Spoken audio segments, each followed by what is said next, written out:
The David Pakman Show at davidpakman.com.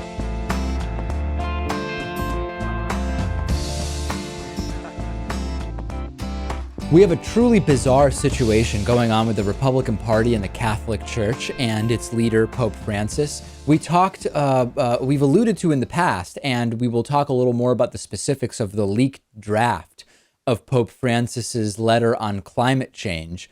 But we are now seeing a battle between the Republican Party and Pope Francis and the Catholic Church. And I told you in the past, maybe Lewis did, that 2016 Republican presidential candidate Rick Santorum told a Philadelphia radio station earlier this month, quote, "The church has gotten it wrong a few times on science, and I think we probably are better off leaving science to the scientists and focusing on what we're good at, which is theology and morality."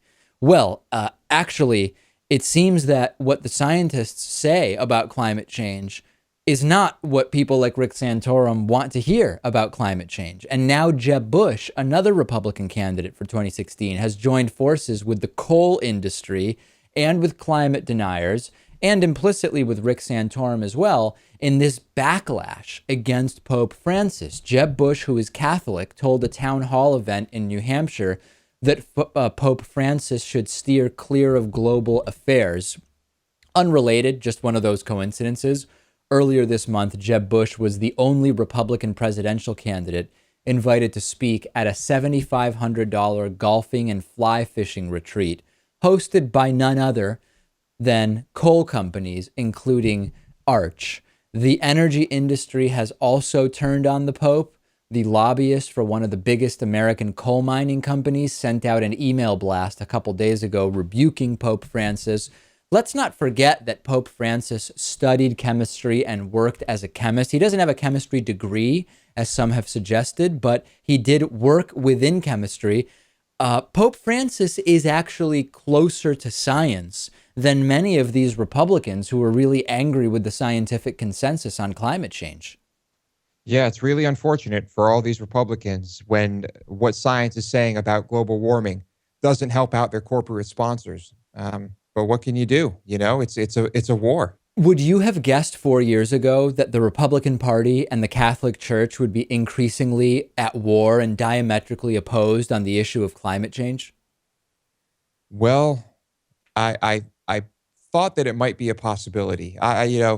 If the Catholic Church is more interested in the greater good than money, then it would be inevitable that they would take this stance.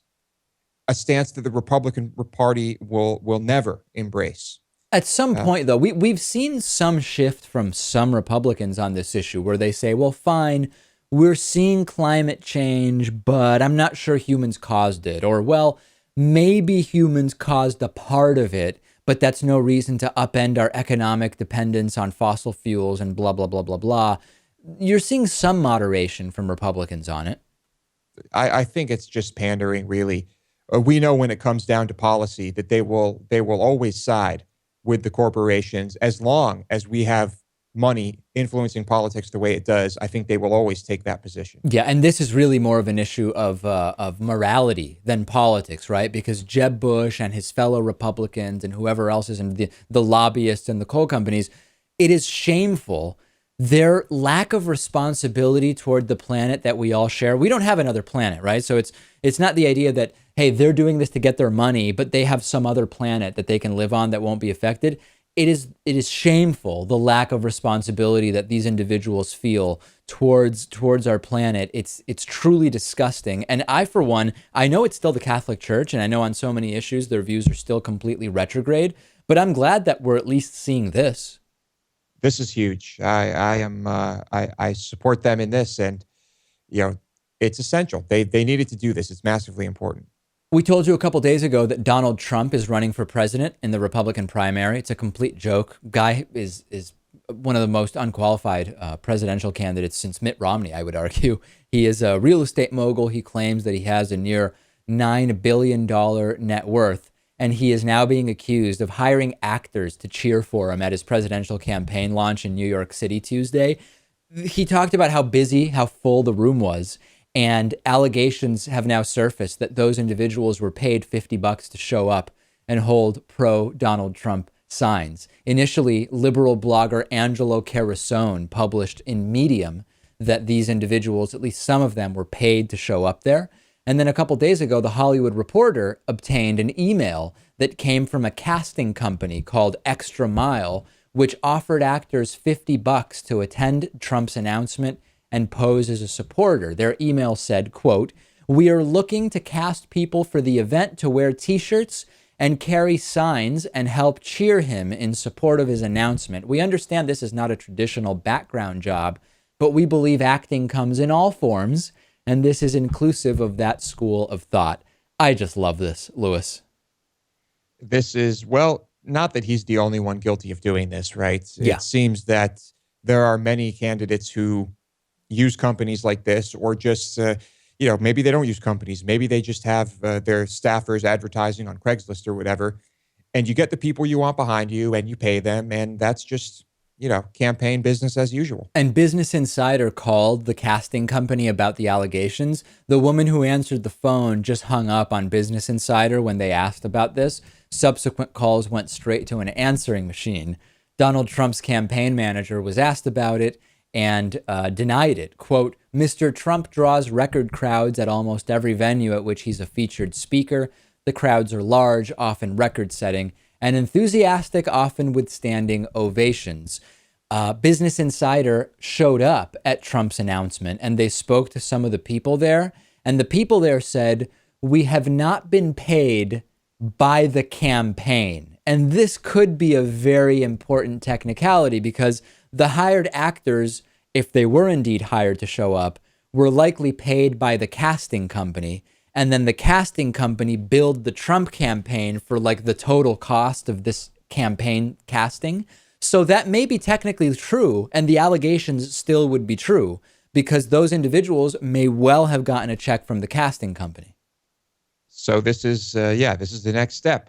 If you can, this happens in politics, right? You got to move the money around so no one knows exactly where it's coming from, and you have some deniability as to whether or not it came directly from a campaign. I was actually doing some math. Donald Trump could maybe buy the presidency. He claims to be worth $8.7 billion. I know it's not liquid, right? A lot of that would be in real estate and other illiquid assets. But let's assume for a second he could make a bunch of that liquid. $8.7 billion divided by 150 million voters, the likely turnout in the 2016 election, would be $58 per voter, but he only needs 51% to win, right? He doesn't need to pay every single voter. Obama won with 66 million votes. Let's say Donald Trump can get 70 million or something like that for 2016. At $50 each, that's $3.5 billion. It's much less than his supposed net worth. He might be able to buy the presidency if he can get access to a bunch of that net worth he claims to have. Well, I think he should start selling off those assets because, correct me if I'm wrong, but in every presidential race ever, the candidate who raised more money won. So if you can just take all of this net worth and invest it right into the campaign, it's a guaranteed win, right? Is that true? I know 85% of the time, and in national politics, the candidate who has more money raised does win. But is it true that every presidential winner has raised more money? And how are we to interpret the 2000 Bush versus Gore race, where many would argue that Gore actually won in spite of Bush ultimately being declared president? How sure are you on those numbers? I'm pretty sure about this, and well, Bush did win, right? He was certainly awarded the presidency ultimately, that we know.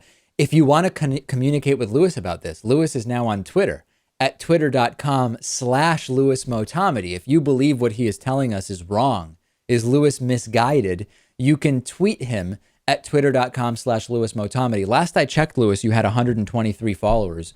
I'm sure that is going to go up as people are very interested in contacting you directly.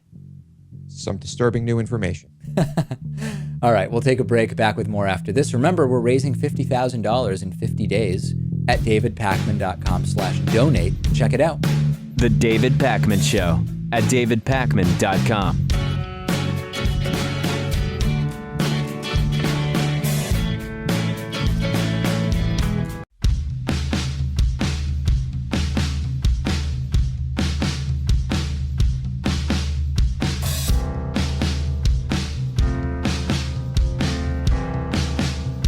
Welcome back to the David Pakman Show. If you like the work we're doing, please consider supporting that work with a David Pakman Show membership. It's only about 16 cents a day. You can sign up at davidpakman.com/membership. Today's new member of the day is Jack Wilson. And Jack, along with all of our other members, gets a lot of really great member benefits, including the bonus show, a commercial-free audio and video podcast feed. The entire hour show in video format is commercial-free. And we're actually going to start something in July. I haven't even told Lewis about this. We are going to make one bonus show and one full-hour TV show available to the public, just to show everybody how great both of those things are and hopefully inspire people to sign up. I think if people saw a little more of what's available, they, might be more interested in signing up. I think it seems like a perfectly reasonable idea. I'm totally on board with that. You can sign up at davidpakman.com/membership. And remember, we have the Indiegogo campaign going. You can go to davidpakman.com/donate to contribute there. A donation of any size qualifies you to get a membership at half price for the year. So keep that in mind. 3 years ago this week, this is one of my favorite stories we have ever done, one of the most memorable. A rubber vagina sex toy is mistaken for some kind of mushroom by a Chinese news report. This clip took the internet by storm.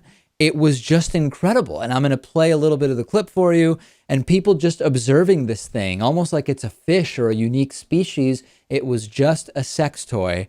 Let's take a look at that video. 我们现在通过镜头呢，可以看到这个东西啊，长得非常像一个菌类。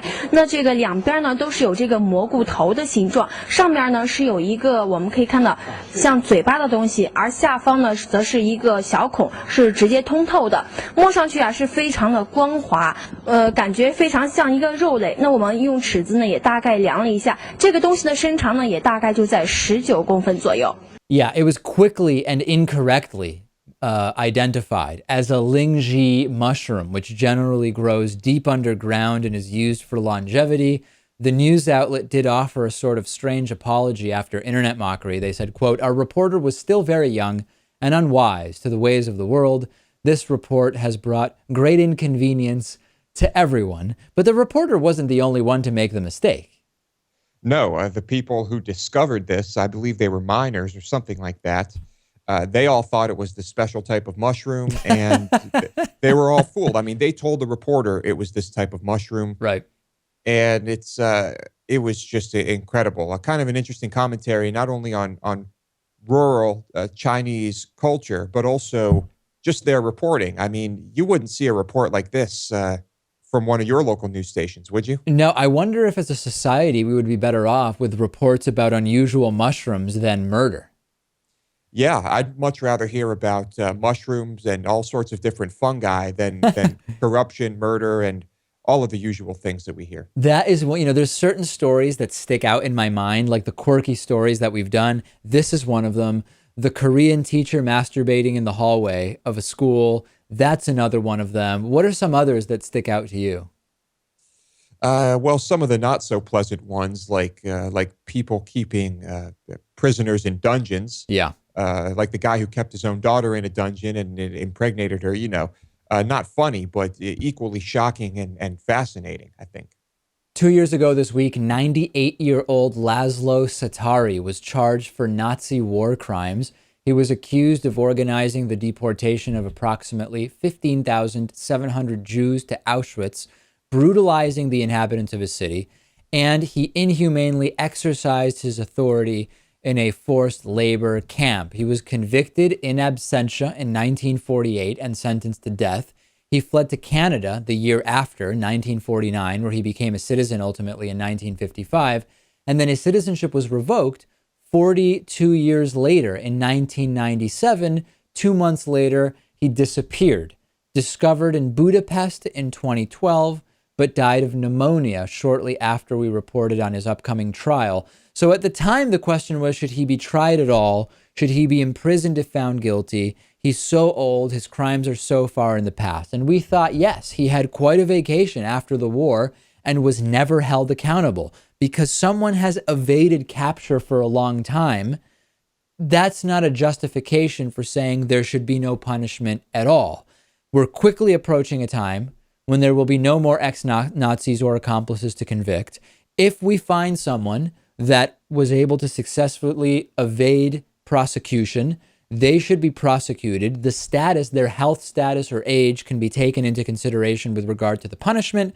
In this particular case, the individual ended up dying. But absolutely, the right decision is to go forward. If the statute of limitations has not expired, then you prosecute. And I think in many of these cases, there is no statute time-wise. Well, that's my So it point, would which seem- is that yeah. we might have, with other crimes, we might be in a situation where you don't really have the choice because the statute of limitations has run out. If that's not the case, as it is here, then what would be the explanation for not prosecuting from a legal basis? Right. Now, this case was kind of interesting because he was sentenced to death, but eventually, of course, escaped. And then the country he was sentenced to death in abolished the death penalty sometime between his sentence and when he was going to be tried again. And it's kind of an interesting situation. But yes, he got away with it. He lived almost the majority of his life in peace, away from all of this. He got away with, I guess you could say, he got away with murder. Yeah. So since when do we reward people because they were able to escape punishment that was legally assigned to them? I didn't think that was how our legal system worked. I don't think that's how any legal system should work. And ultimately, he did get away with it. 1 year ago this week, the U.S. Patent and Trademark Office canceled the Washington Redskins' trademark registration because they considered the NFL team name to be disparaging to Native Americans. This has been a long battle, including a lot of people on one side who are very offended by the team name. The team is arguing that it's a free speech violation.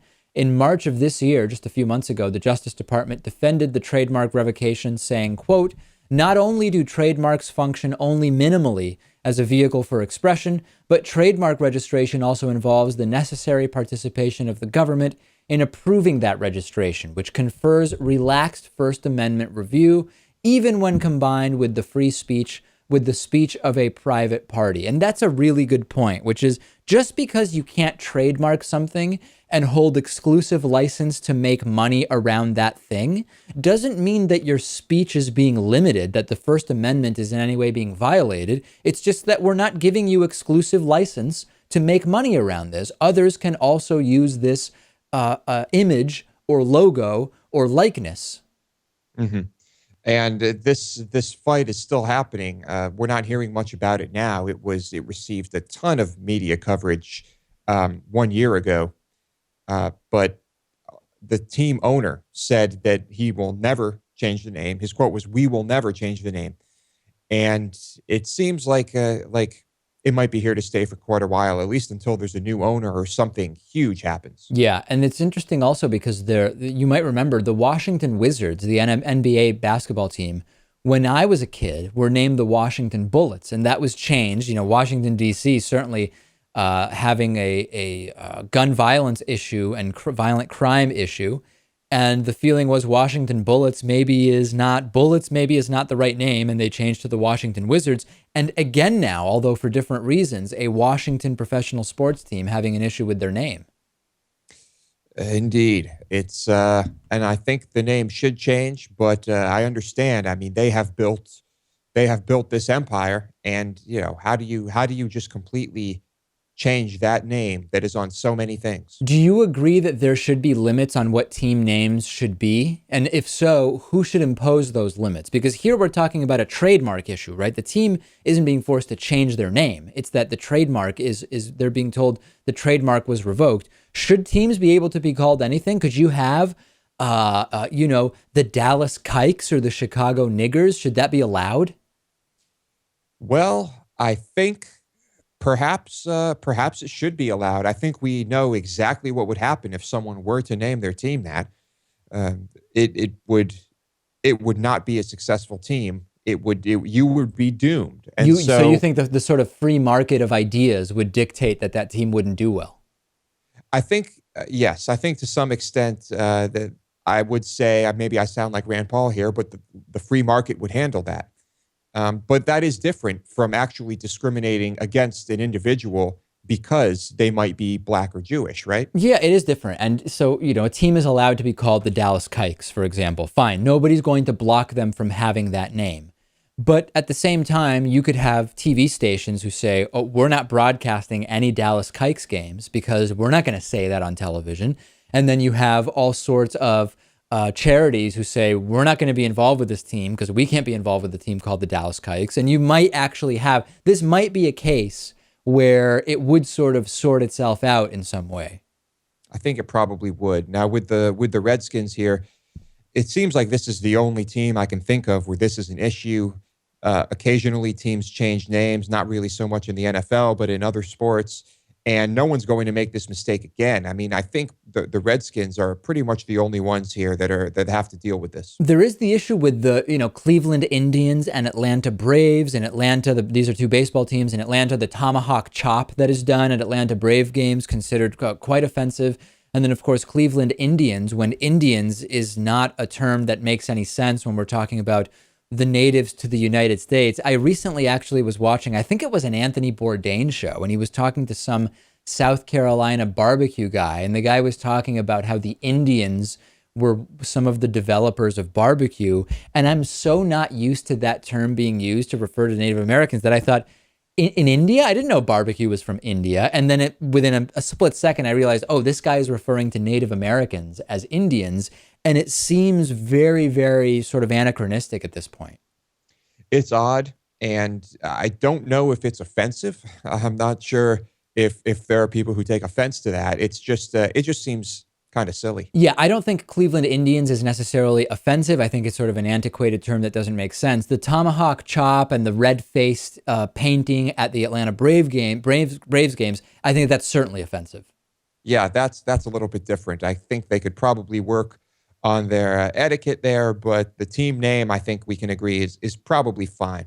All right, let us know your thoughts about this. The Redskins, the Braves, the Bullets, the Indians, whoever, the Dallas Kikes, if you so please, to let us know what your thoughts are on that. We will take a break. We've got a great interview coming up next. Tort reform is going to be an issue in the campaign, and we will revisit a discussion about a so-called frivolous lawsuit, and then your audience questions coming up after that. Remember, the Indiegogo campaign is on. Make your donations at davidpakman.com/donate. The David Pakman Show at davidpakman.com.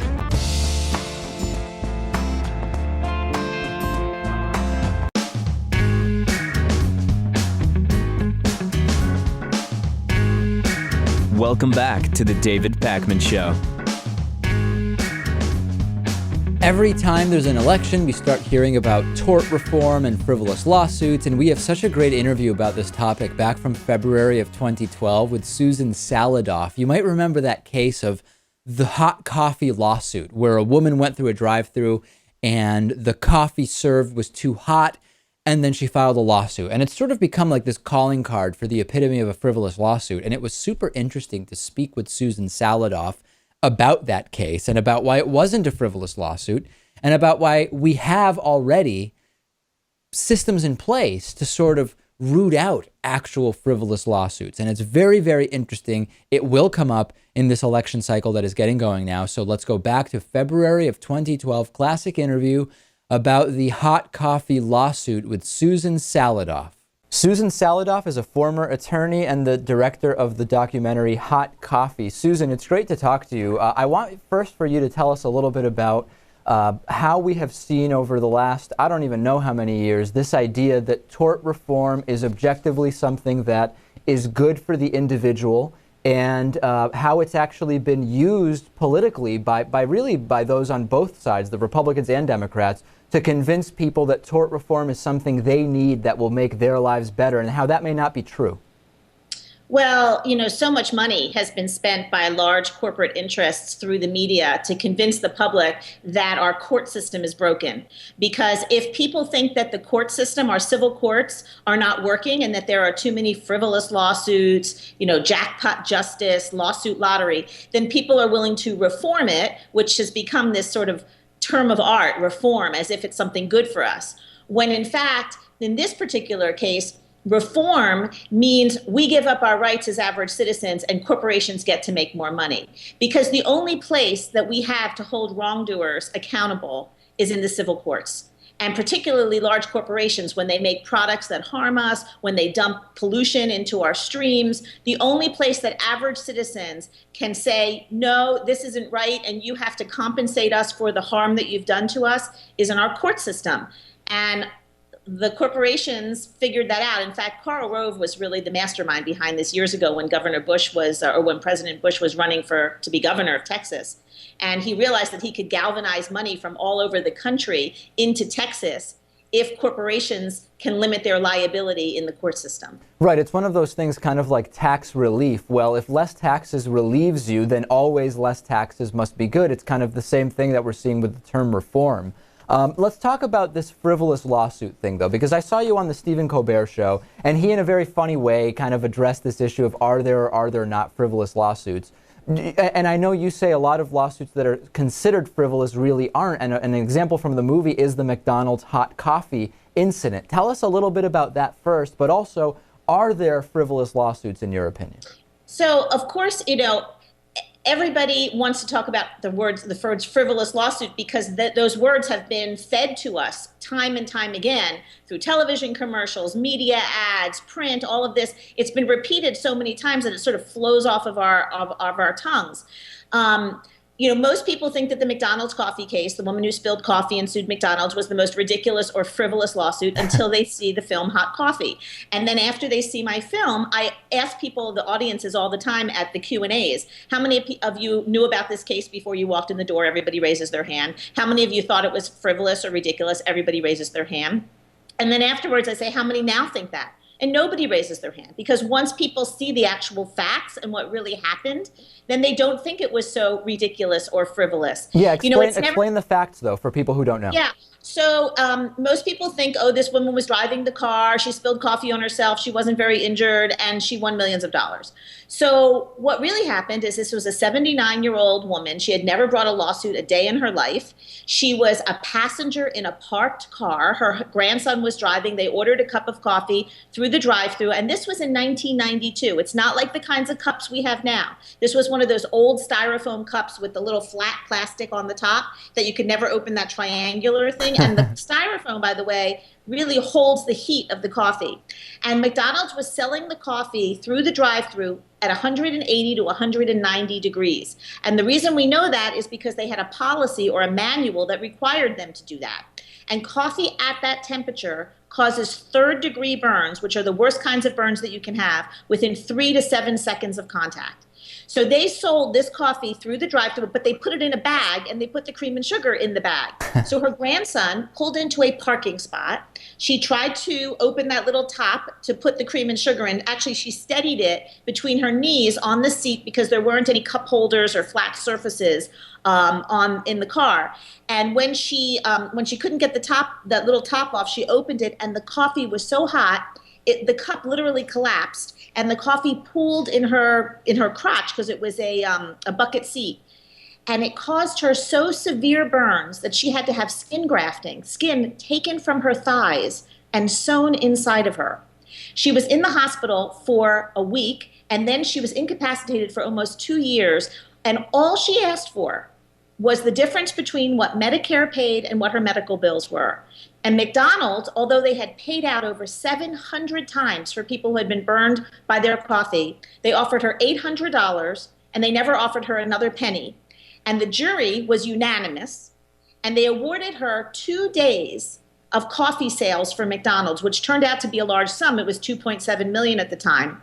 And then the judge reduced the amount to $480,000. But she was subject to a gag order, and McDonald's wasn't, so she couldn't speak about what really happened. And the media and McDonald's and the tort reform groups, they all got hold of that case and just blasted it out as being one of these ridiculous cases. And then, of course, Seinfeld did an episode on it, right, and Letterman and all that became the joke. So let's talk a little bit about that term frivolous. Let's skip the term frivolous for a second, and let me just ask you kind of, colloquially, do you think that there are lawsuits that are brought that don't have merit? And And certainly those can be dismissed, right? So there is legal recourse to say, well, actually, you don't deserve money. But do you think it's actually a problem where there are so many of these meritless lawsuits being brought that are being paid for? Is that even a problem? It's not. In fact, the number of lawsuits and the kinds of lawsuits that I'm talking about in this movie are usually personal injury lawsuits, cases where people have been severely injured or injured in some way, and then they're trying to get compensation from the person or the company that harmed them.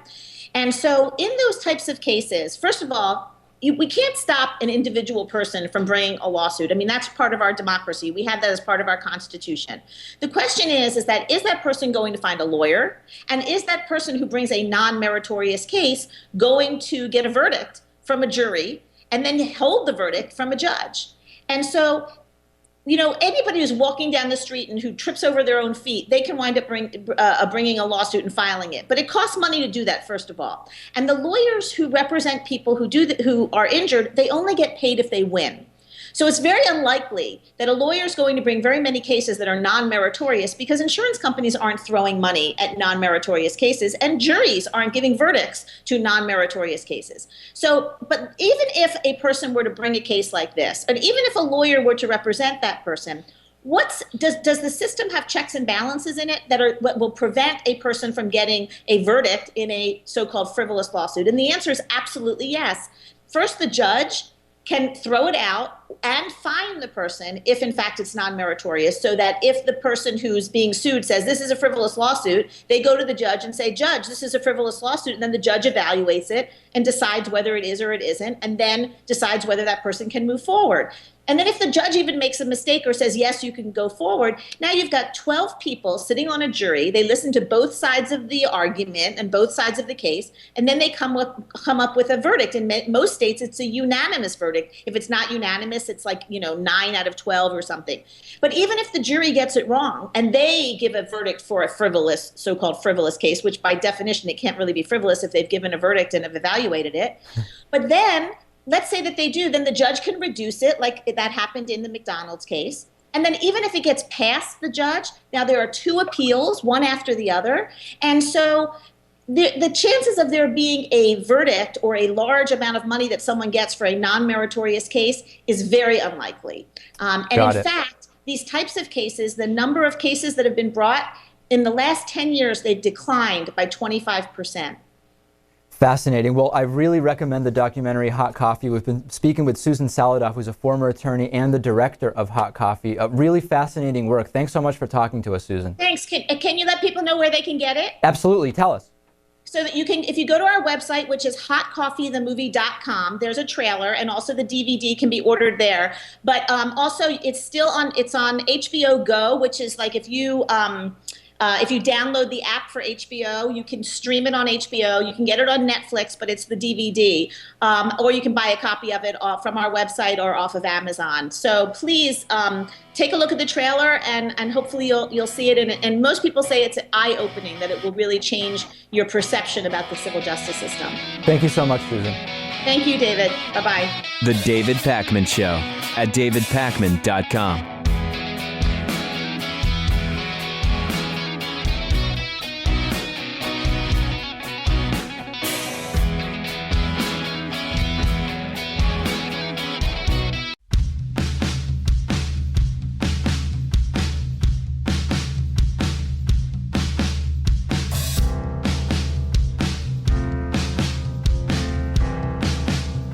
Welcome back to the David Pakman Show. It's that time of the week. Time to answer audience questions. Submit them to us however is most convenient to you. 219-2DavidP is our voicemail number. You can email them, send them on Twitter, post them to our Facebook page. First one is from Henri. Henri wants to know, do you ever break social norms on purpose? While at a restaurant, my waitress asked how I was doing, and I answered her honestly. I like this one. Yeah, there's these form conversations that take place, and I've questioned the significance or value of them, because if it's a form conversation, what is it really achieving? Hey, how are you? Good, how are you? Oh, fine, thank you. And then you move on. Nobody has really communicated anything. If you weren't doing well, would you actually say so? And Henri is saying he was honest there. What about you, Louis? These social norms, do you ever break them? I usually, I, I'm usually doing fine when people ask me how I'm doing. So you're So telling the truth. I'm telling the truth. Yeah. I mean, you're still going through the motions, but I'm not, I am being honest. And on occasion, when I am not, or when I'm in a bad mood, I have said to people, yeah, terrible, or yeah, not a good day, or whatever. And So do you find that when you do that, that it all of a sudden makes the situation very awkward?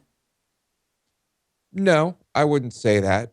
They usually just don't care. I mean, if it's someone you don't know, they're usually like, "Oh, that's too bad," or "Oh, yeah," and that's the end of it. So, I think maybe could you give us a more extreme example of breaking social norms? Well, I think it depends on what we're talking about. I mean, I think certainly leaving zero tip, because it's like, listen, the tip is on paper for good service, although it's sort of become something that is just an expected social norm. If the service isn't good, you probably still leave 15 or 16%. And then if the service is what you would expect, you leave, I guess, 18 to 20%. And now we're seeing huge tip inflation where you'll even see suggested tips of 22, 25, or even 30% sometimes on receipts. And I guess you could say, oh, the tip is for good service. The service was bad, so I'm leaving zero, or I'm leaving a 2% tip. And then when you're asked about it, oh, was something wrong? And you say, oh no, I tip for particularly good service, and the service just wasn't good, so I'm not tipping. That would be, I think in American culture would be considered certainly a breaking of a social norm. That would be, yes. Or perhaps when someone goes to shake your hand, you look at their hand and ignore them completely, or things like that. Things that might anger someone, or really make things awkward. I increasingly have friends, a couple friends who are sort of germophobic, who maybe have heard that Howie Mandel does this, but when people want to shake their hands, they just put out a fist, so you fist bump. And that's their thing now. And it's not really breaking a social norm per se, but it's certainly modifying one. Now I've done that working downtown. A million people want to shake hands with me a night or high five, and a lot of the time would just do the fist pump thing, and people are usually okay with that. Sometimes they'll high five your fist, or I had one person get mad at me because of that, and it was a homeless individual, and every time I remembered to fist pump instead of shake, I would do that, and I remembered with this guy, and he's like, "Oh, he thought, oh, what? You think my hands are dirty? You think I'm filthy or something like that?" He didn't like it, and I said, "No offense, man. That's what I do. I fist pump." So I guess I broke a social norm there. I think for the most part, the social norms I break are unknowingly, just out of ignorance. Like just the other day, I was invited to I'm friends with a couple that's getting married, a bridal shower. And, with moving out of the old studio and all this stuff, I just didn't get to ordering their bridal shower gift, which of course is separate from the wedding gift. Let me remind you, social norm. But in any case, I ordered the gifts too late for them to arrive and me to be able to wrap them and bring them. So I said, oh, it's just like with the wedding registry. You just order the gifts and it gets sent to them. And I show up and everybody except for me has brought their gift, and people, some of my friends said, oh yeah, for the bridal shower, for the wedding shower, whatever it's called, you bring the gift in hand, and you're really supposed to do that. And by the way, it's getting sent to them. Did you make sure that it goes with a gift receipt with no prices? Which of course I didn't do. So I sent them, instead of bringing the gift with a gift receipt or no receipt, I had it mailed to them, and the price was on the receipt. And it's just from sheer ignorance that I did that. I wasn't deliberately breaking the social norm. Yeah, that's interesting. I mean, they need the receipt in case they need to bring it back to the store. But once they do that, won't they know how much it is? Yes, obviously they would get a store credit for the amount of it. Anyway, I guess that my short answer is I don't deliberately break social norms unless there's some I particularly disagree with. One I do disagree with is starting to tip 22 or 25%, right? I think that the tip inflation that is being pushed, particularly in New York City, I don't agree with that, but I don't think it's an accepted social norm right now. So I'm sort of resisting a change to a social norm. But part of that is because we don't even believe in that system should be in place. I mean, the business should pay their employees. The customer shouldn't be directly paying the employees. I agree that employees should just be compensated properly. And I tip 18 to 20% and I participate in that. But I think that the entire system needs to be upended. But a different audience question, which we have already answered. Next question is from Taylor. Taylor says, hey guys, piggybacking on last week's question about taking hotel toiletries, what's the most expensive item either of you have stolen? Louis, have you stolen anything? And are you aware of what the most expensive item is? I have, and I'm not proud of it. Of course, I was quite young at the time. I believe the most expensive thing I've stolen has been like a DVD. So you're talking, I don't know, probably $15 to $18, something like that. I actually don't remember. I know that at some point I probably did take something from a hotel that I wasn't supposed to, and it may have counted as theft. It probably would have been worth a few dollars. Do you remember any incidents with me stealing something? I don't. Nothing is coming to mind. I can think of other friends of ours, but with you, no. If you did, you were very secretive about it. Oh no! You know what? I do remember something now. I do remember something. It's accidental, but it was still theft. Which is, I was once working a job that required me to either swipe credit cards or take cash for payment, and it wasn't like a retail store or anything like that. And there was one time where it was very hectic, and I put some of the cash in my pocket and swiped a couple credit cards, and then never put the cash into the cash register. And I went home with, I think it was something like $14 or something like that. And I never said anything about it, thinking that if I go back now and try to make some explanation, it might create all sorts of suspicion around me. So I just decided to wait. And I knew that the cash register system was not very nuanced or anything. No one ever said anything to me about the $14. So I think that those $14 are the most valuable thing I've stolen. I think considering it was just $14, you should have let them know and been like, yeah, I forgot to do it, because it was such a small amount of money. I was 14 years old at the time, and it did not feel like a small amount of money at the time, right? I mean, it was 1998. So if you think back, $14 then was more, particularly to a 14-year-old. I guess that's true. Yeah. So for me, it was the DVDs, and it was, it is what it is, as they say, which is a saying I hate, but, can't think of anything else at the moment. Last question today is from Kenny. Kenny said, hey, you guys covered the Fox News car tire, flat tire changing story, and you made fun of them, but have you ever changed a car tire? So first of all, we weren't making fun of that segment because we thought it was funny that they couldn't change the tire. We thought it was ridiculous that they decided to do a segment which was a masculinity test, and that the test for masculinity was being able to change a tire. That's what we thought was ludicrous. Yes. Imagine someone who lives in a city and where cars are not the norm, where people don't have cars. Are you going to test someone's masculinity who's never even been in a car or owned a car by having them change a tire? Of course, that's ridiculous. But that was the test presented here. And so, we thought it was funny. Now, to answer the question, yes, many times I have changed tires. Fortunately, I have not had to do it recently. I told the story of my insane flat tire incident that happened in February or March. And that was a situation where I wasn't able to change the tire because the dealership never gave me the lock nut key for my new car. It was a fiasco. Otherwise, certainly I could have changed the tire. And I've done it, I don't know, maybe 5 or 6 times. I feel like I used to get flat tires all the time when I was younger, Louis. You did. I don't know that it's because the tires are better now. I think it's just because my driving is such that you probably just develop over time a sense of, oh, I should really be more wary of this size pothole or whatever. Yeah, you were the king of flat tires. It was always you. And I've been with you when we've had to change one of your tires. It's and I've done it before too. I've changed tires. I don't think it's difficult. I mean, occasionally it can be a physical challenge depending on the car and where you are and how tight those bolts are, and how dark it is. And how dark it is. I mean, it can certainly be a challenge, but it's something I've done, and it's something I can do.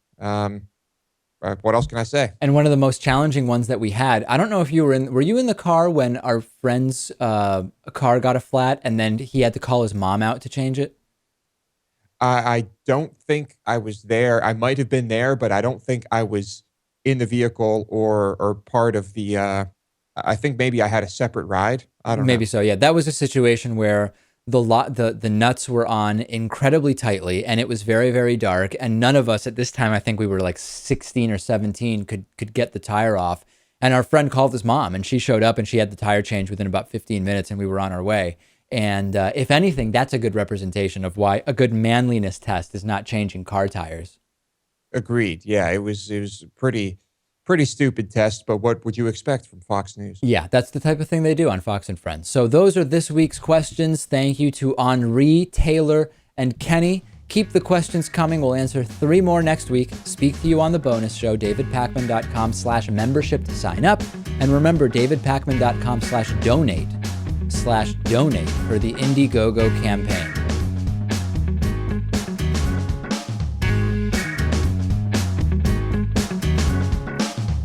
The David Pakman Show at davidpakman.com.